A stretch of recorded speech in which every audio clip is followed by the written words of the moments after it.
La promesse, comme l'action de promettre quelque chose à une personne. Dans les moments où on est dans l'impossibilité de réaliser sur place. Mais Dieu, c'est lui qui a créé toutes choses. Pourquoi il peut aussi promettre? Est-ce que lui aussi peut manquer quelque chose?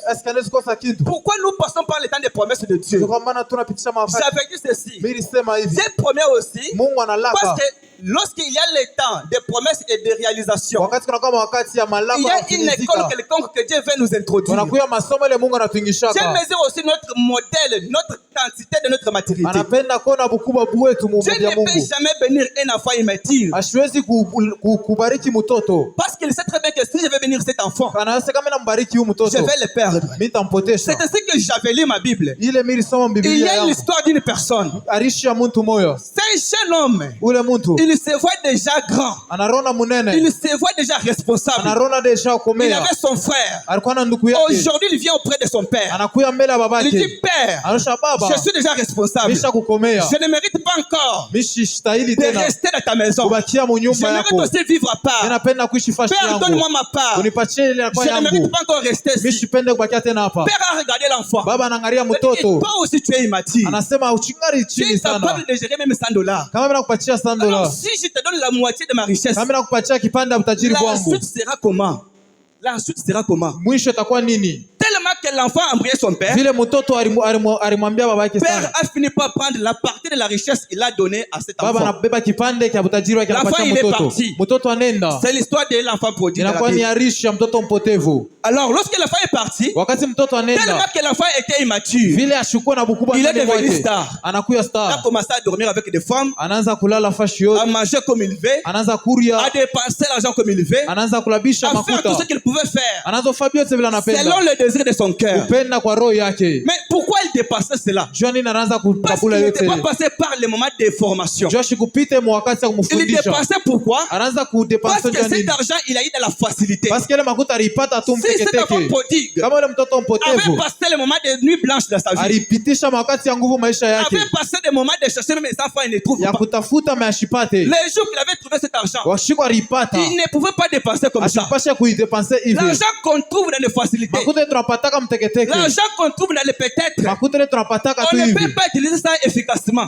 C'est comme ça que cet enfant, il est parti, il a utilisé cet argent, il a bouffé, il a mangé. Lorsqu'il regarde la poche, il trouve qu'il reste $5. C'est par là que l'esprit est revenu. Il dit quoi? Je vais rentrer auprès de mon père. Même si c'est pour perdre ma dignité, fils de mon père, j'accepte d'être même un esclave. Pourquoi tout ça? Parce que l'enfant n'était pas prêt pour la bénédiction. Cet enfant qui a demandé l'argent auprès de son père, c'est l'image de l'église aujourd'hui. L'église aime la bénédiction. L'église aime la bénédiction précoce de la part de Dieu. Lorsqu'il demande une année, 2 ans, il commence à embrouiller Dieu. C'est ma bénédiction. Tu m'as promis. Dieu donne la bénédiction, mais l'addiction désoriente aussi des gens. C'est pourquoi c'est très important de passer par la formation de Dieu. La formation c'est quoi? Lorsque tu dois enfermer 2 jours, tu dois enfermer 3 jours, les jours que tu auras le travail, tu ne peux jamais jouer avec ce travail. Amen. Les jours que tu auras un travail, tu vas considérer le travail là comme un danger sur la terre. Tu ne peux jamais jouer avec ce travail. Tu es en train de demander Dieu le mariage. Tu as fait des années. Dieu est en train de te façonner. Pour que le jour qu'il va te donner le mariage, que tu puisses avoir la capacité de gérer l'homme. Gérer un homme, ce n'est pas une chose facile. Lorsque tu n'es pas préparé, tu vas être au mariage aujourd'hui. Et demain, tu vas partir. L'homme que tu vois, tu peux gérer ton petit frère, il n'y a pas de problème. Tu peux gérer même ton grand frère, il n'y a pas de problème. Mais gérer un homme, il faut que tu sois une femme. Unapaswa kuwa mwanamke. Il faut passer par les moments de modification. Unapaswa kupita wakati wa mabadiliko. Mais là, toi, tu ne comprends pas ça. Mais kama wewe elewe ile. À des fois, tu dis que Dieu t'a abandonné. Unaweza kusema Mungu anakuachilia. À des fois, tu dis que Dieu ne te connaît pas. Unaweza kusema Mungu ashikuyue. C'est-à-dire que Dieu te connaît même par ton nom. Mungu anakuya kupitia njia yako. Il a dit à Jérémie. Anamuonesha Yeremia. Pendant que tu étais dans le ventre de ta mère. Wakati ulikuwa mtumwa mamako. Moi, Dieu, je te connaissais. Mimi Mungu nilikujua. Pas seulement dans le ventre de ta mère. Hapana pa mtumwa mamako. Avant que tes parents. Inga bazazi yako. Avant même que tu sois les chromosomes. Avant uingie hata mtumwa. Moi, Dieu, je te connaissais. Mimi Mungu nilikujua. Mais toi, tu es déjà une grande personne. Mais wewe kumuntu mkubwa. Avec 5 organes de sens. Unakuya na masansi yote. Comment est-ce que Dieu ne peut pas te connaître? Est-ce que Mungu anaweza kushukuyua je? Le silence de Dieu. Kukala kimya kwa Mungu. Ça ne suffit pas que Dieu ne t'aime pas, soit Dieu est loin de toi. Ayonesha kusema Mungu ashikupenda wewe mbali na wewe.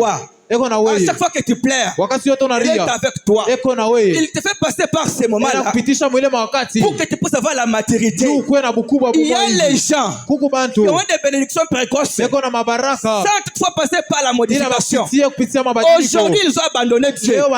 Ils sont rentrés dans le monde. Ils cherchaient Dieu parce qu'ils étaient pauvres. Mais lorsque Dieu les bénit, ils ont laissé Dieu. Ils sont entrés dans le monde. C'est ça une bénédiction dangereuse. Une bénédiction sans Dieu. Ça mène à la mort. La richesse sans Dieu. À des fois, nous parlons que nous marchons de la sanctification. Nous parlons que nous sommes des enfants de Dieu. Parce que nous ne sommes pas encore bénis. On reconnaît un enfant de Dieu lorsqu'il est riche. Amen. Amen. Beaucoup tels que nous sommes là. Nous venons parce que nous avons des besoins. Nous venons parce que nous avons des soucis. Nous avons des requêtes quelconques. Mais les jours où Dieu va nous bénir, est-ce qu'on va rester enfant de Dieu ou soit on va quitter de sa présence? Tu ne fais pas l'église. Je suis avec vous dans l'esprit, papa. Quand vous priez là, moi aussi je suis connecté. Mais il est là à l'église chaque fois. C'est une bénédiction qui amène à la perdition. C'est pourquoi beaucoup des enfants de Dieu reste longtemps sans fois être béni. C'est quoi ça? C'est la formation de Dieu. Amen, le peuple de Dieu. C'était ça notre introduction. On avait dit ceci. La présence de Dieu peut attirer beaucoup de combats. Si tu as la promesse de Dieu, tu peux avoir beaucoup de combats dans ta vie. Et que cela ne te décourage pas. C'est ce qui prouve que après ces combats-là, il y a la victoire qui t'attend. Parce que les couronnements là, Dieu ne donne pas les couronnements pendant les combats ou soit avant les combats. Dieu donne le couronnement après les combats. Amen. C'est après les combats que tu auras les couronnements. La promesse de Dieu attire trop de combats.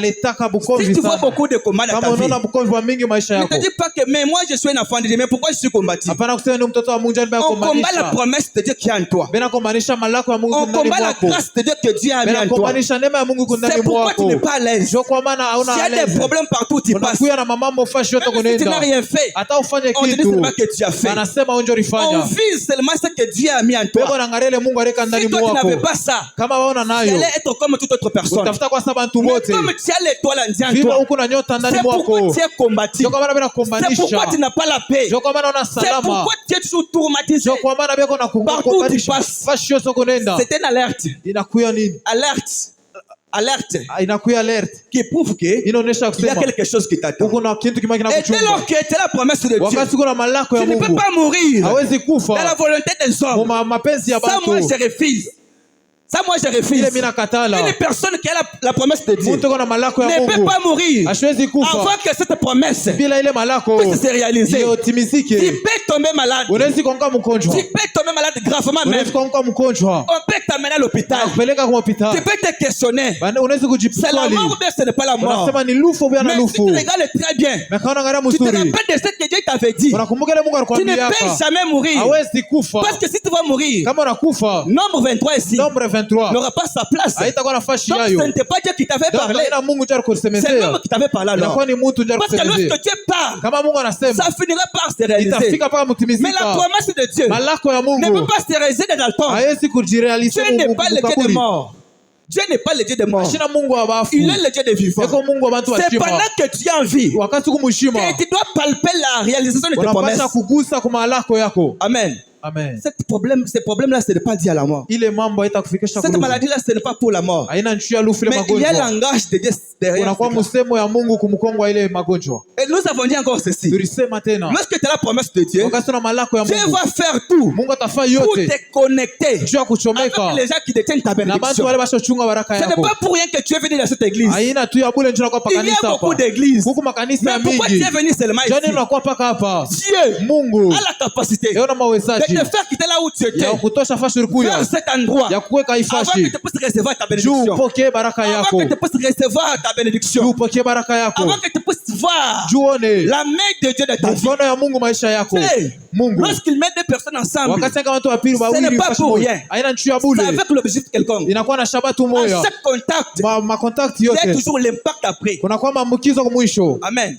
C'est ça la promesse de Dieu. Lorsque Joseph est dans la maison de ses pères, malgré qu'il avait la promesse de Dieu, même s'il allait faire des années, ça ne pouvait pas se réaliser. Il fallait d'abord que Joseph quitte la maison de ses pères, qu'il se croise avec Potiphar, et après qu'il puisse se croiser avec Pharaon. C'est par là que la bénédiction doit s'éclater dans la vie. C'est pourquoi j'avais dit ceci.